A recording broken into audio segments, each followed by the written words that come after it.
Inendorso na rin po sa plenaryo ang pagdebate sa panukalang gawing 6 na taon ang termino ng mga barangay officials. Pabor naman ang mga senador sa naturang panukala dahil mas makatitipid ang gobyerno at makapag-concentrate o matutukan ng COMELEC ang mga susunod pang gagawin sa mga national at local elections sa susunod na taon.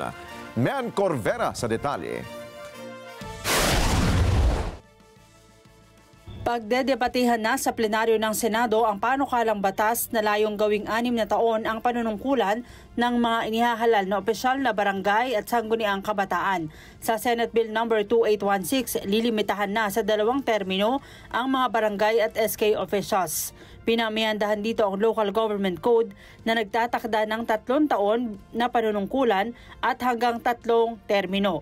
Kapag naisa batas, sa May 2029 na isasagawa ang eleksyon, kaya mapapalawig ang termino ng mga nakaupo ngayong barangay at SK officials. Sabi ni Senator Amy Marcos sa chairman ng Senate Committee on Electoral Reforms, kailangan ng mga barangay at SK officials na mas maraming taon ng panunungkulan dahil sa santambak na trabaho at responsibilidad. Bukod pa rito ang pagtiyak sa kaayusan at kapayapaan ng barangay, trabaho rin ng mga barangay officials ang waste management, pagprotekta sa mga babae at bata mula sa karahasan, gardening, road clearing operations at maraming kampanya kabilang na ang laban kontra sa illegal na droga. Under the bill, the next regular barangay and SK election will be on the second Monday of May 2029 and every 6 years thereafter.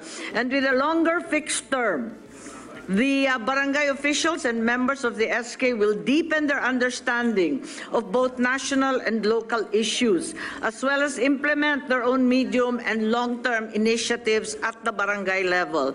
Pabor ang mga senador sa panukala dahil mas makakatipid ng 20 billion pesos ang gobyerno at makakapag-concentrate ang COMELEC sa midterm, national at local elections para sa 2025.